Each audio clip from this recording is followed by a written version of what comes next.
I used to think Malaysia was just there. Somewhere between Thailand and Indonesia. A place you fly over. Maybe stop for layover noodles. I didn't know much. And honestly, I didn't think there was much to know.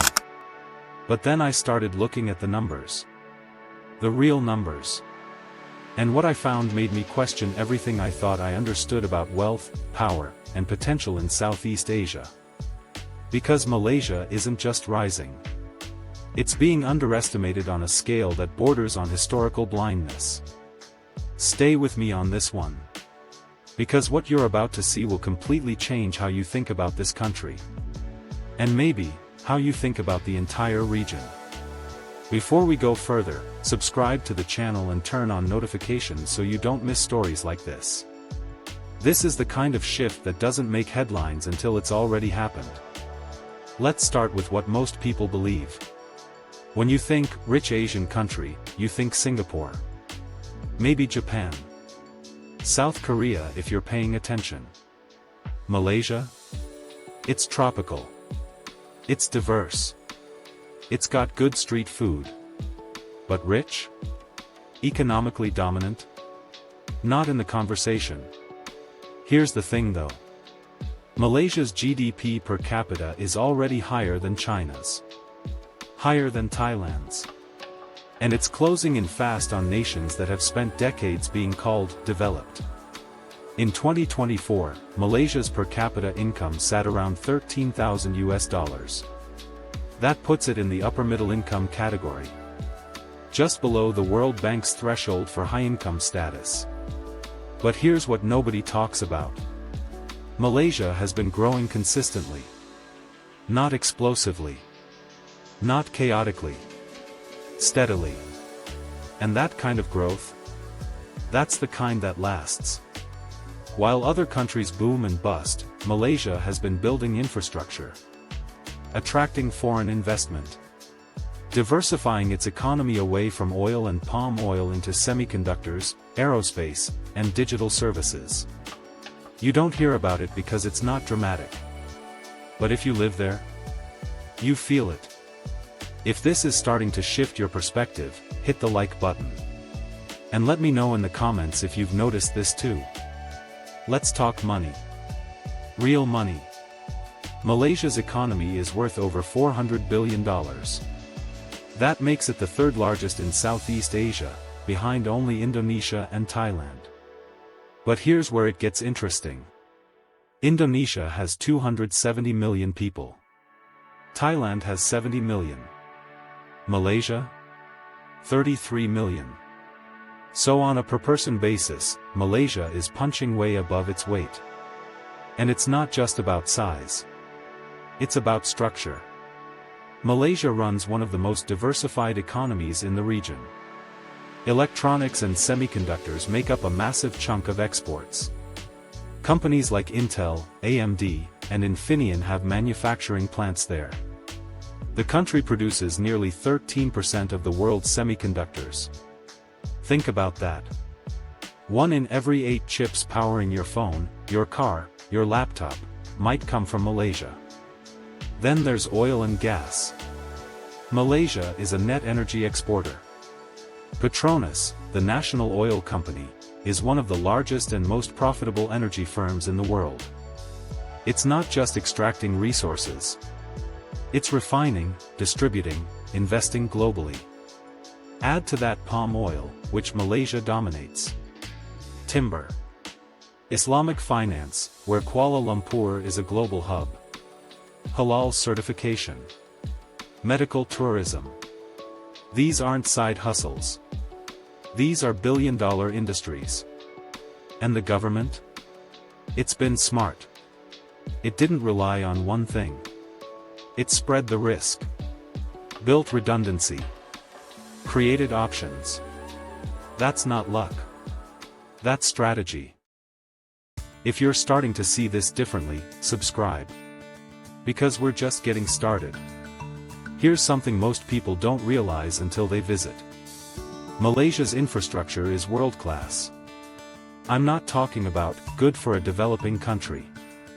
I'm talking about airports that rival Changi, Highways that put American interstates to shame. Public transport in Kuala Lumpur that's cleaner, faster, and cheaper than most Western capitals. The KL Central Station is a multimodal hub connecting trains, buses, and airports in one sleek, air-conditioned complex. You can get from the city center to the international airport in 28 minutes on a train that costs less than $5. Compare that to New York. Or Los Angeles. Or London. Now look at the ports. Port Klang is one of the busiest container ports in the world. It handles over 13 million TEUs a year. That's the lifeblood of trade flowing in and out of Southeast Asia. Malaysia didn't just build roads and airports. It built connectivity. It made itself essential.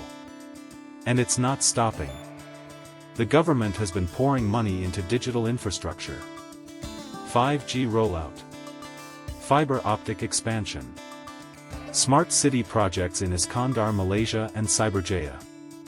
They're not waiting for the future. They're building it. Here's the kicker. All of this was done without the debt explosions you see in other countries. Malaysia's debt-to-GDP ratio is high, yes. But it's manageable. And crucially, most of it is domestic. That means the country isn't held hostage by foreign creditors. That's fiscal discipline. And it matters. If this is making you rethink things, drop a comment. Tell me where you're watching from. I want to hear your perspective. Let's talk about people.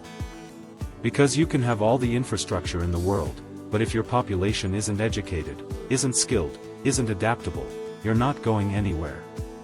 Malaysia has invested heavily in education. And it shows. Literacy rate? Over 95%. That's on par with developed nations. Universities? Malaysia has several ranked in the global top 200. The University of Malaya, University Technology Malaysia, University Putra Malaysia, these aren't just regional schools.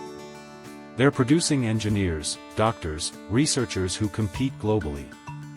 But here's the quiet advantage. Malaysia is trilingual by default. Most Malaysians speak Malay, English, and either Mandarin or Tamil. That's not just cultural richness. That's economic leverage. You can do business with China, with the West, with India, with the Middle East, all without a translator. You can navigate markets that other countries can't even access. And then there's the diaspora. Malaysians work at Google, Microsoft, Goldman Sachs, McKinsey. They're CEOs, surgeons, AI researchers. And many of them are coming back. Or investing back. Because Malaysia is stable. It's diverse. It's tolerant in ways that don't make headlines but matter deeply when you're raising a family or starting a business. That brain circulation? That's a compounding advantage. If you're finding value in this, hit subscribe and the notification bell.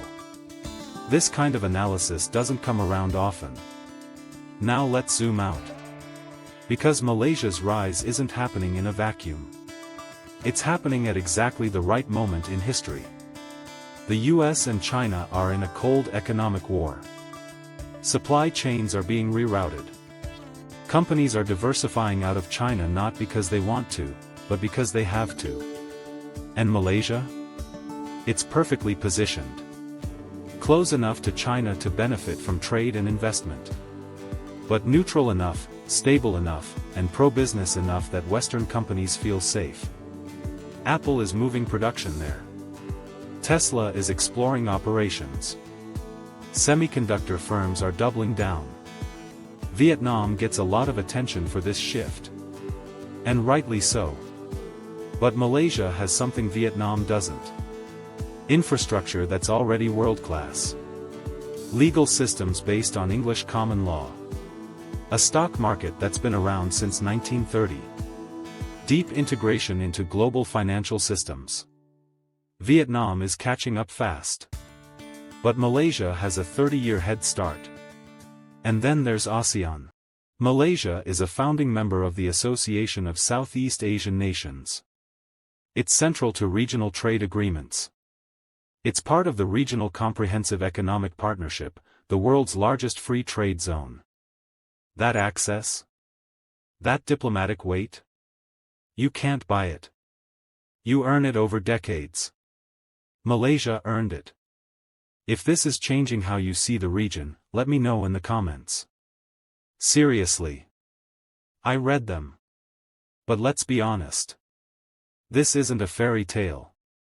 Malaysia has problems. Real ones. Corruption is still an issue. The 1MDB scandal rocked the country and exposed deep rot in political and financial institutions. Billions were stolen. Trust was shattered. Progress has been made. Reforms have been implemented. But it's slow. And the public knows it. Then there's race and religion. Malaysia is diverse, yes. Malay, Chinese, Indian, indigenous groups. But that diversity comes with tension. Affirmative action policies favor ethnic Malays. That creates resentment. It drives brain drain. Chinese and Indian Malaysians leave for Singapore, Australia, the UK, places where merit feels more rewarded. And politically? Malaysia has been unstable. Coalition governments. Shifting alliances. Leadership changes that feel more like Game of Thrones than governance. That uncertainty scares investors. It slows reform. So no, Malaysia isn't perfect. But here's the thing. Neither is anywhere else. The question isn't whether Malaysia has problems. It's whether it can solve them faster than its competitors. And whether it can grow despite them. So far, the answer is yes. If you're still with me, subscribe. Because we're about to tie this all together. So could Malaysia become Southeast Asia's richest nation by 2026? Let's be precise. If we're talking total GDP? No. Indonesia is too big. Thailand is too industrialized. But if we're talking GDP per capita? If we're talking quality of life, economic sophistication, global integration? Malaysia is already in the conversation. And by 2026, it could cross the World Bank's high-income threshold. That would make it the second country in Southeast Asia to do so, after Singapore. That's not speculation. That's extrapolation based on current growth trends. But more than that, it's about trajectory. Malaysia is building the kind of economy that lasts. Not a boom built on cheap labor or resource extraction. But a diversified, knowledge-based, globally connected economy. It's investing in its people. In its infrastructure. In its future. And it's doing it quietly. While the world obsesses over China and India, over Vietnam and Indonesia, Malaysia is just executing. No drama. No hype. Just results. That's what I missed before. That's what I got wrong. I thought loud meant powerful. I thought headlines meant importance. But sometimes the most important shifts happen in silence. Here's what I've learned. Wealth isn't just about money. It's about options. It's about resilience. It's about being positioned for the future, not just surviving the present. Malaysia has options. It has energy independence. It has geographic advantage. It has human capital. It has political neutrality in a polarized world. And it has something else. Patience. The patience to build slowly. To reform carefully. To grow sustainably. That's rare. And it's valuable. So when you think about Southeast Asia's future, don't just think about the giants. Don't just follow the noise. Look at Malaysia. Because what's happening there isn't just a national story. It's a lesson in how quiet competence can outlast loud ambition. If this video shifted your perspective, hit the like button. Subscribe to the channel and turn on notifications so you don't miss deep dives like this. And also, let us know where you are watching from. Now I want to hear from you. Do you think Malaysia can sustain this rise? Or are the challenges too deep to overcome? Drop your thoughts below. Let's talk.